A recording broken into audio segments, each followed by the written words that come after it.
in another video, and we are gonna be watching some scary stories. Go count. My second older sister. They're watching scary stories I too. decided that I had to be brave. My other sister gave me a blind. Okay, guys, I'm gonna look at them while I put on the scary story for Put it you. on and try to find us. My sister said. I have a sister who got married when she was 18. She had a daughter named Susie. Her husband was unemployed. She had to work 2 jobs to support herself, her daughter, and her husband. Every day, she left the house at 8 a.m., and she only returned around 8 p.m. every night. Around this time, Susie had an imaginary friend. She told my sister it was a little girl named Jessica. Susie would talk about her all the time.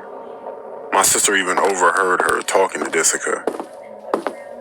It creeped her out, and after a while, she told Susie she was forbidden to talk about the girl. We weren't allowed to mention Jessica when we came over to visit. One day, Susie told her mom, "Jessica is mad at you because you don't believe she's real.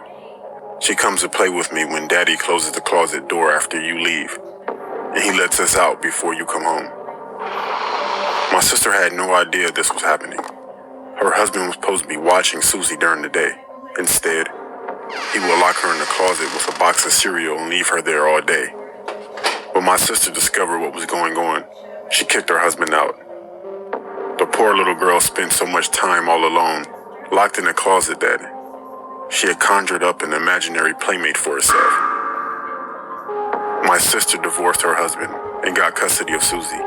She decided to move out of the house they were renting. When the moving van came, the old man who owned the house came over to help them.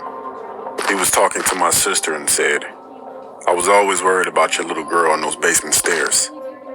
My granddaughter fell down those basement stairs and broke her neck.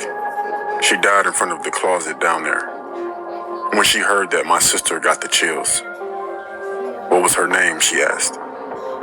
"It wasn't Jessica, was it?" The old man looked at her and said her name was Jessica. She was only 4 years old. She couldn't say it properly, and how did you know that's how she said her name, Jessica? How did you know? My sister was in denial.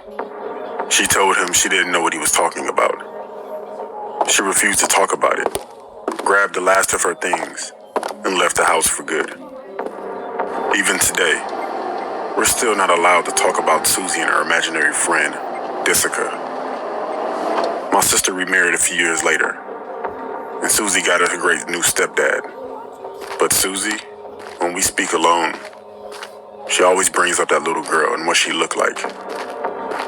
And it still creeps me out to this day, because I don't really believe in that type of stuff with ghosts and paranormal, but there's no way that Susie could have known about that little girl. But who knows? Maybe they are real, and maybe not. And when I got I turned it over, like you can still Wait, watch can we watch Just the as long whole as thing of this and then y'all can play? So we called the police, and all of the search was set. Bye, guys. The whole town came together and held a giant search party, lasting